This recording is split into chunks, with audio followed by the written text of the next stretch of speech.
You are looking at a live view of the Falcon Heavy. Yes, the Falcon Heavy on historic pad 39A at Kennedy Space Center, awaiting liftoff at 3:45 p.m. local time.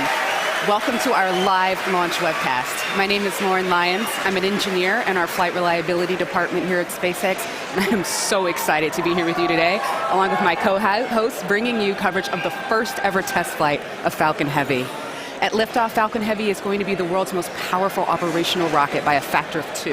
And today is the day that we attempt to demonstrate that power. And because it is a test flight, there is no satellite customer on board the vehicle today, but the fairing is not empty. We do have some very interesting payloads going up on this flight that we'll talk about later on in the webcast. We'll also walk you through the mission profile because this ain't your typical Falcon launch. We've got 28 engines, 3 boosters, 3 separation events, 3 landing attempts, and there's going to be a lot of activity happening all at once. So this test flight is bound to be exciting one way or another. All right, we've got a ton to walk you through today, so let's get going. Hi, I'm Michael Hammersley, a materials engineer in the avionics department. We're very excited. I'm sure you can hear it. To my right, we have a live view of Falcon Heavy on the pad at Kennedy Space Center. Falcon Heavy is essentially 3 Falcon 9 rockets all strapped together, which means it can carry much larger payloads not only to Earth orbit, but to the Moon and Mars as well. So like Falcon 9, Falcon Heavy is a 2-stage launch vehicle. The big difference is that the first stage in Falcon Heavy is comprised of 3 cores, while Falcon 9 has only 1. Now, each one of these 3 cores has 9 M1D engines, making for a total of 27 engines overall. Altogether, those engines produce 5 million pounds of thrust, which is equal to 18 747s at takeoff. In fact, the engines are producing so much power that we don't run them at full thrust all at once. So during ascent, Falcon Heavy will throttle its thrust up and down in both the side and the center cores in order to balance the aerodynamic and structural loads on the vehicle. So about halfway through the first stage's burn, the 2 side boosters will separate and come back to Earth for a simultaneous landing at Cape Canaveral Air Force Station. More about that a bit later.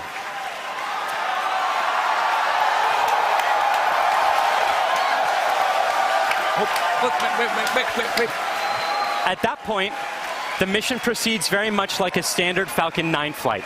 The center core will keep on firing for another minute to burn all of its fuel, and it will perform a standard stage separation from the second stage on top. This second stage, with the fairing right at the very top there, the second stage is exactly the same as any other Falcon 9 flight, except we've loaded a bit more helium onto it this time.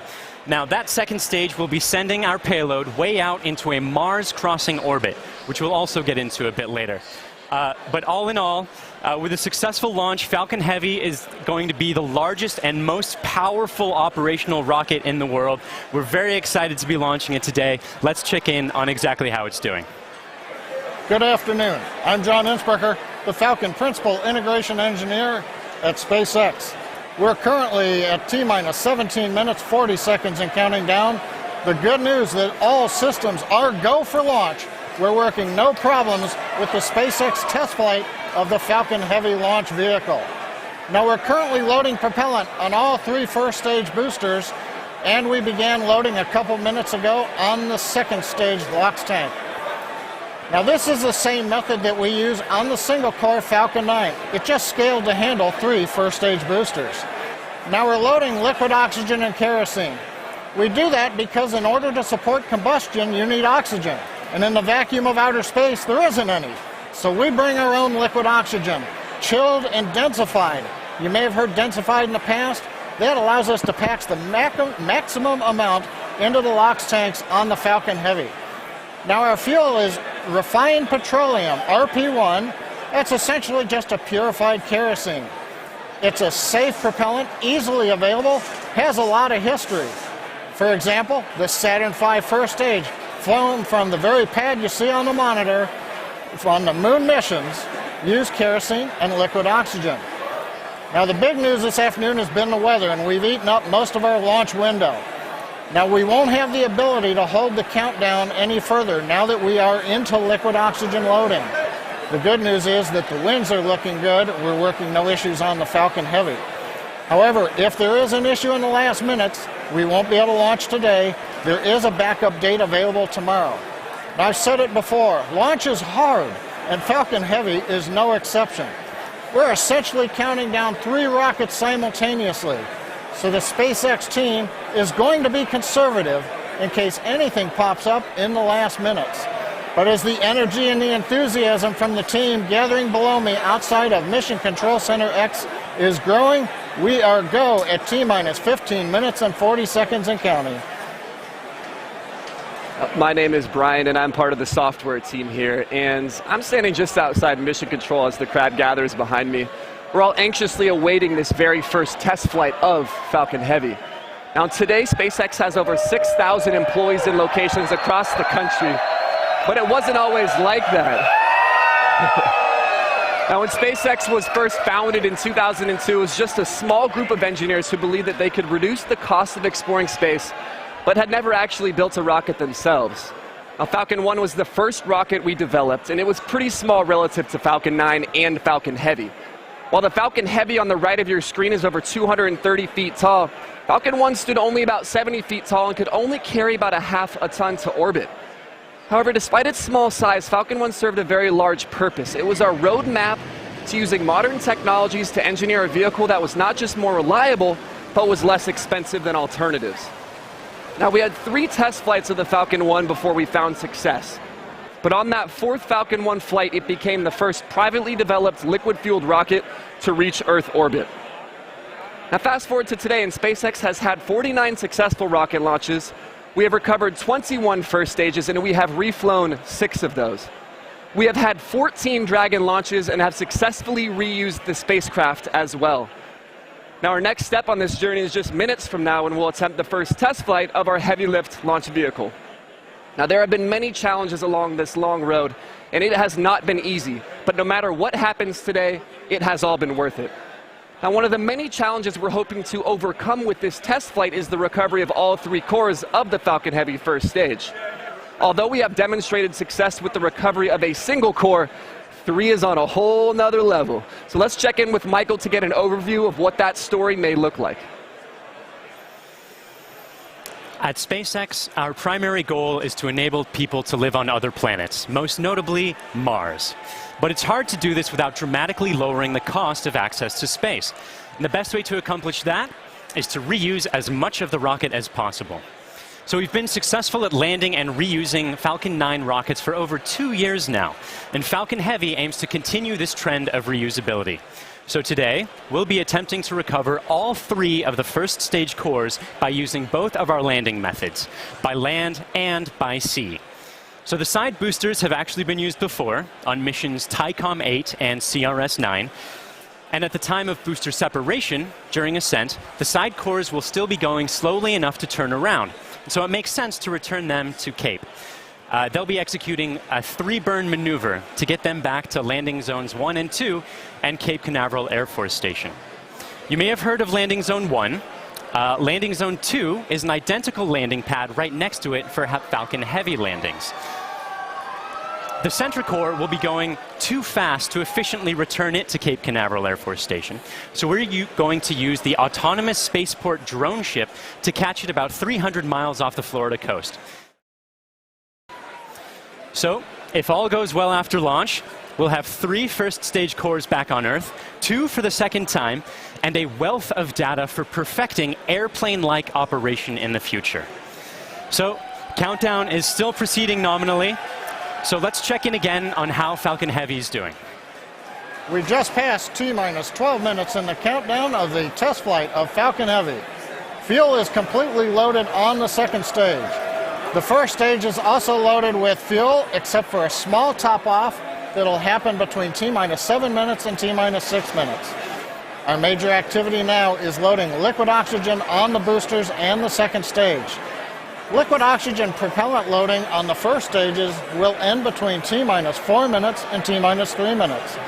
Liquid oxygen loading on the second stage is the last one to finish, ending by T-minus 2 minutes. Now, in addition to loading propellant, the team is preparing to perform their final checks of the Merlin engines. will begin chill-in of the Merlin engine turbopumps with liquid oxygen as typical at T-minus 7 minutes like we do on Falcon 9 flights. We'll also be verifying valves and using the thrust vector control actuators to move the engines to verify the actuators are working correctly. Now, as we get to T-minus 4 minutes, the clamp on the top of the strung back will open. You can see it just behind the Falcon Heavy. That entire structure will move about 1.5 degrees away from the rocket. At liftoff, it will move the rest of the way to clear Falcon Heavy, just like Falcon 9 flights. At the T-minus 1 minute mark, the flight computers will go into startup mode. They'll be controlling the countdown on the Falcon Heavy. What's different in this flight? Engine ignition will begin at T-minus 5 seconds on the 2 side boosters, followed 2 seconds later by the center core. Now we're continuing to watch the weather, making sure that the ground liftoff winds don't exceed the maximum, but they're looking good right now. We continue monitoring the upper altitude winds as reported by the balloons. But right now at T-minus 10 minutes and 10 seconds and counting, the Falcon Heavy test flight is go. Because the first flight of Falcon Heavy is a test mission, we do not have a customer spacecraft on board today. Instead, we put something a little special with SpaceX inside the fairing. Now, more often than not, on the first flight of a new rocket, engineers will choose to fly a mass simulator, which is basically a heavy object of some sort to simulate the dynamics of flying a payload, but with little consequence if the mission doesn't work out exactly as planned. And as many of you already know, we have opted to have a little fun with our mass simulator. Stacked inside the fairing is Elon's cherry red Tesla Roadster, and inside of it, a passenger. His name is Starman, but don't worry, he's not human. But he is donning the SpaceX-designed spacesuit that our human astronauts will be wearing on Crew Dragon. And if all goes well today, we hope to get some live views of it as it makes its way into space. Now, in addition to the Roadster, you might also catch a glimpse of a smaller passenger, which is a tiny little Hot Wheel Roadster carrying a tiny little Starman, which is a little Easter egg for today's mission, so keep your eyes peeled for that. But those are not the only payloads we're flying today. Secured inside the Roadster is another really special passenger called an ARC. An ARC is a 5D laser optical quartz storage device, which is essentially a high-tech, high-data storage unit that can survive in the harsh environment of space. It's built by the ARC Mission Foundation, which is an organization whose purpose is to store libraries of human knowledge and data on these devices and send them off into space with interplanetary travelers, thus preserving human achievements well beyond Earth. On the ARC that's being launched today, the Foundation has stored Isaac Asimov's classic sci-fi series, The Foundation Trilogy, which was the original inspiration for the ARC mission. And given that making humanity a multiplanetary species is the core purpose of SpaceX, launching an ARC on this mission just seemed fitting. And last but certainly not least, a little something special for our hardworking SpaceX team. Mounted on the payload attach fitting, which is the structure that holds the Roadster onto the second stage, there's a plaque on which the names of over 6,000 of our SpaceX employees are engraved. The work that goes into designing, building, testing, and launching a vehicle of this sort is no small feat. And we are super excited to be a part of the Roadster's billion-year journey through the solar system. Now, as Lauren just mentioned, if all goes well today, Falcon Heavy will put the Roadster on board into an Earth-Mars orbit around the Sun on a journey that could last for 1 billion years. Now, on a universal scale, this means that the Roadster will be tracing the shape of an ellipse with the Sun at one of its fixed points, or one of its foci. Now, we call this heliocentric because it is Sun-centered. The outermost distance on that same ellipse will intersect the path that Mars takes while it is on its own journey around the Sun. That's quite far away. That will reach a maximum distance from Earth of over 400 million kilometers. In Earth terms, that's about the same as a trip around the equator 10,000 times. Now, during its journey, the Roadster will also reach a maximum velocity of nearly 40,000 kilometers per hour, or about 20 times faster than a speeding bullet. Now, as we said, it should stay up in orbit around the Sun for about 1 billion years, and it's a very long, exciting road ahead, and we are thrilled to be able to take the first steps on that journey just 5 minutes from now.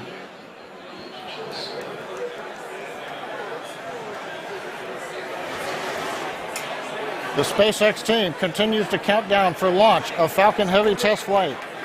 Now, once we light the engines, Falcon Heavy will check the power on all 27 Merlin engines, a critical period in the go-no-go for launch. It'll then command release from the ground hold downs. 40 seconds into flight, we'll decrease power on the two side boosters in preparation for maximum aerodynamic loads on the vehicle. Once we get through this period, Falcon Heavy will throttle back up to full power on the side boosters. About half a minute later, we will again throttle down the two side boosters. This time we're decreasing the forces on the rocket structure. At this point in flight, the vehicle is much lighter, having burned off much of the propellant, but we are increasing thrust. 2.5 minutes into flight, we'll fully turn off the side boosters, an event called BECO, Booster Engine Cutoff. At this point, the pneumatic separation system on the center core will unlock the two side boosters and push them away. The side boosters will disconnect first at the top of the center core, then milliseconds later from the bottom, so they'll actually rotate away from the center core slightly. Once the side boosters are clear, the center core will throttle up to full power and burn for another 25 seconds. Finally, at just past 3 minutes after liftoff, the center core will shut down, an event called MECO, Main Engine Cutoff, and the second stage will separate.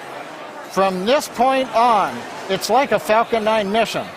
The fairing will separate, the MVAC-D upper stage engine fires, eventually sending the stage and payload out into the solar system to orbit around the sun. So that gives you a feel for the sequence of events we're planning on today's flight. So now, at T-minus 4 minutes 45 seconds and counting, let's witness the test flight of Falcon Heavy.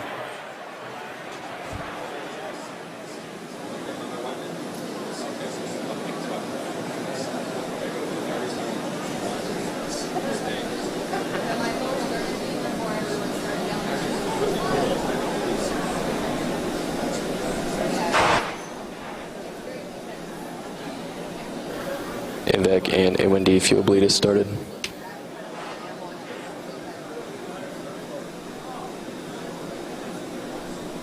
Safety Inline crate lock alarms are slow, open. throttling to close out.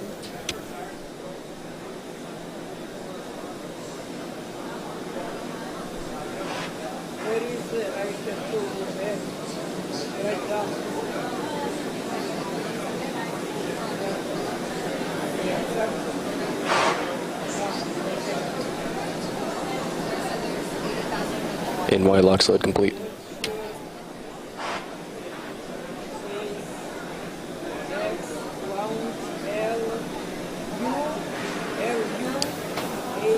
PY lock slide, throttling to close out. PY lock slide complete.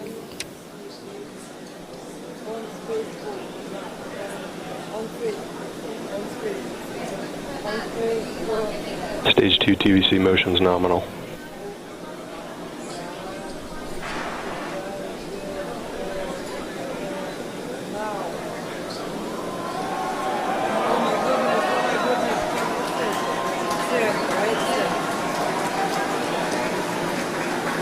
BOGO bleed verification. Center core lock slide complete. Turn-back Laura has ended turn-backs at 88.2 degrees.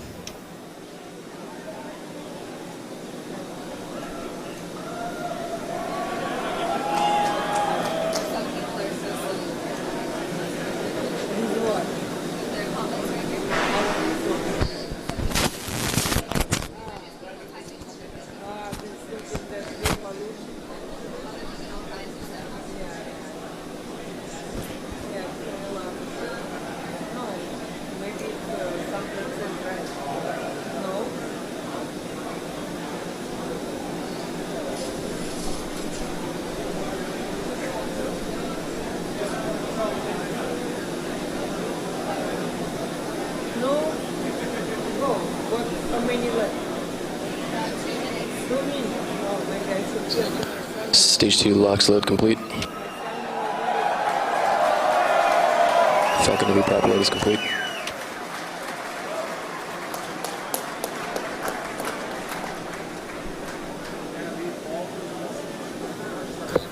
Falcon Heavy is on internal power.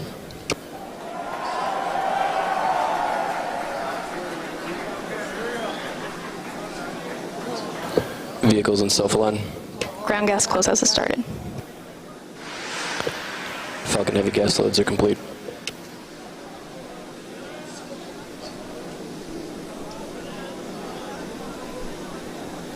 M1D fuel bleed complete.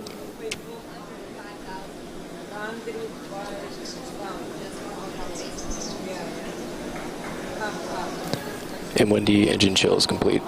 AFTS is ready for launch. Ground gas closeouts are complete. Falcon Heavy is in startup.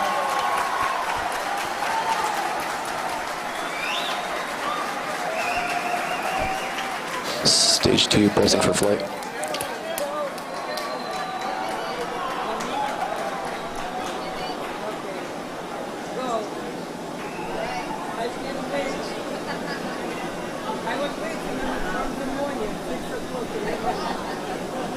T-minus 30 seconds.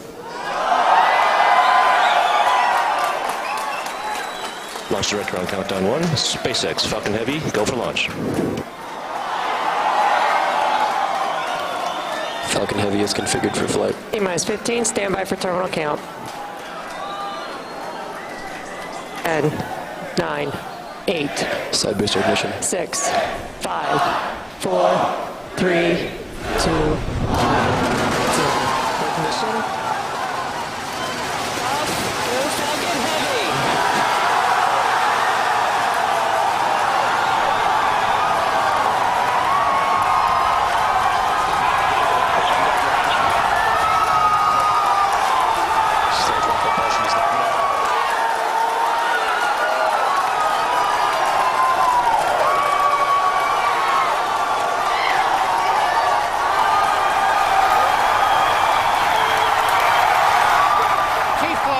Seconds, if you can hear me over the cheering. Falcon Heavy heading to space on our test flight. Building on the history of Saturn V Apollo, returning pad 39A to interplanetary missions. We're getting ready to throttle down to a max Q.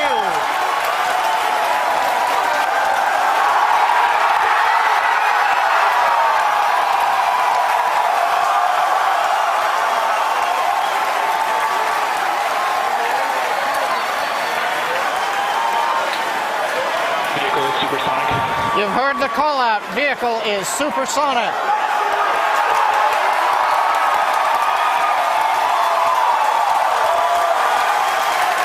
Side boosters are now throttling back up to full Vehicle power. has reached maximum dynamic pressure. We're past max Q, the period of maximum loads on the vehicle. Next up, we'll be waiting for the side boosters to begin to throttle down prior to booster engine cutoff and separation 2.5 minutes into flight.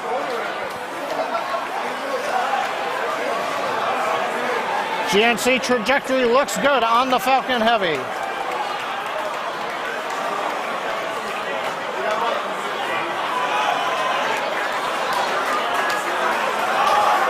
Reports show that the M1D engine performance is nominal. Contact engine says begun. Side boosters have begun to throttle down in preparation for the upcoming shutdown in 20 seconds.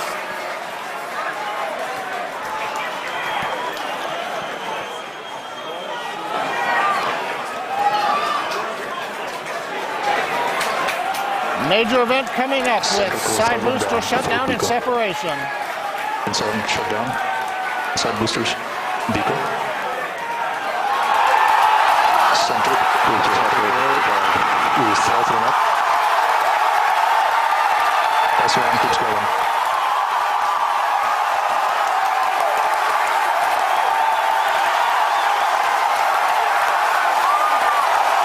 Still booster base back started.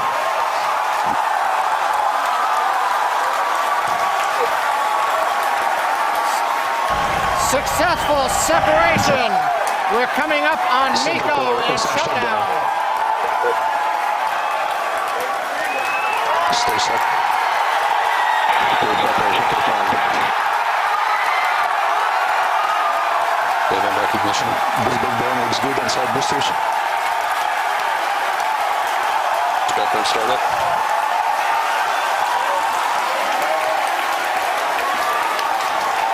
Coming up on fairing separation. Center core side engines on power, also look good.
Wow.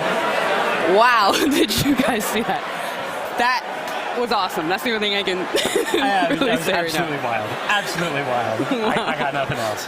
Oh, man. Recapping all the great things that you just saw there. Successful liftoff from the pad, successful stage 1. The 2 side boosters, pardon me, you can see the center core and you can see MVAC lit up. Oh my gosh.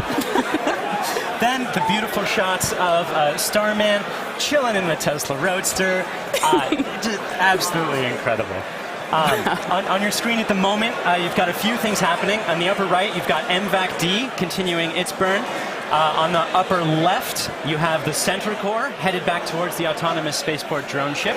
And in the 2 bottom screens, you've got the side boosters headed back towards Cape Canaveral Air Force Station, landing zones 1 and 2.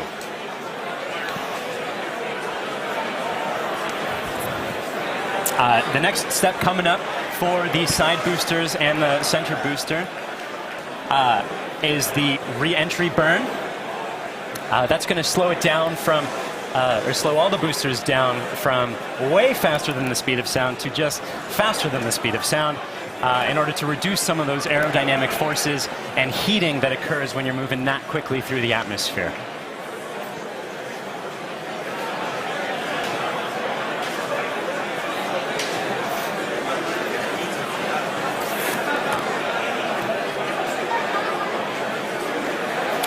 And as you can see on your screen, that re-entry burn for those 2 side boosters has begun.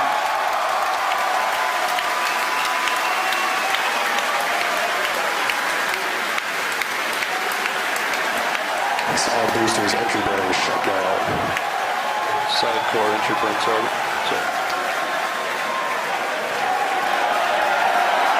The center core in the upper left of your screen performing its own re-entry burn. You can see the edge of Cape Canaveral in both of the side booster cameras as those are coming in. PY and NY side boosters have saved.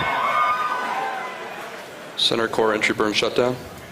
And even though those look very similar, those 2 boosters' views, those are actually representing different boosters. And they're heading towards Earth. They're about to begin their landing burns. We'll hopefully be able to bring you nice footage of that. Both side boosters transonic.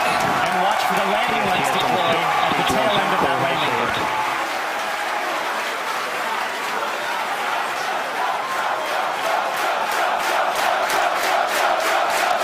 And that landing burn has started. Stage 2, turn the button.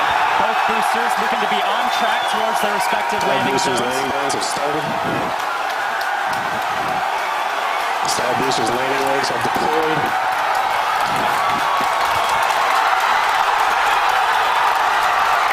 And the Falcons have landed. LZ1, LZ2, both side boosters all touchdown. Landing operators move on to 11 by 1, recovery 1 and recovery 2. And coming up very shortly, the center core will be attempting its landing on the autonomous spaceport drone ship.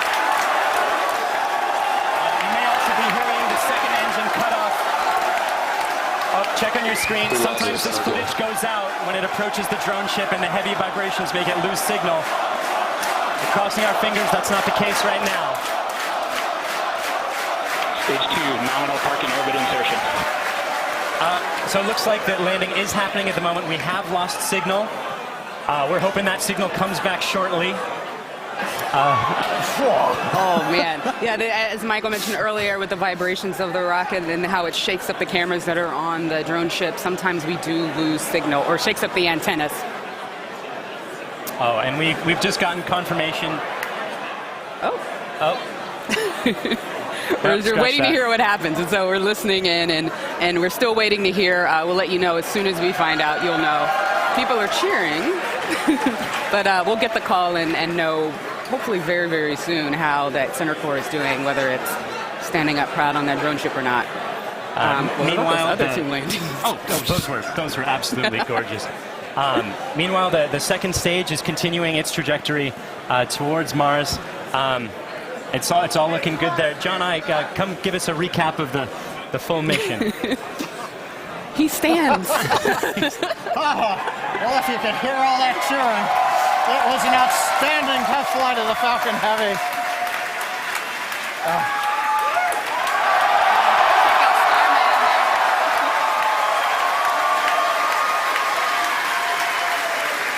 Cameras cycling right now. Live views coming down from low Earth orbit.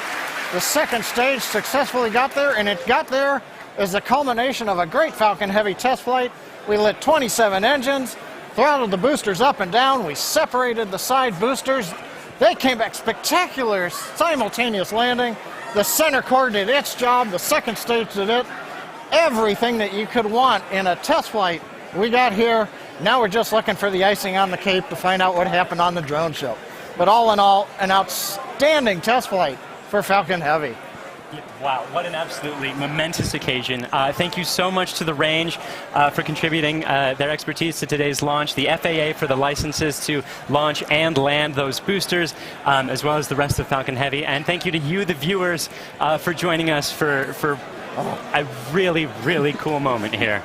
And to find out what happened with the center core and what's going on with Starman as he makes its journey through space and all of our other launches, you can visit us at SpaceX.com and follow us on social media on LinkedIn and Twitter. If you would like to join us on exciting projects like these, please visit SpaceX.com/careers. From the entire grateful team here, thank you again for joining us. We'll see you next time.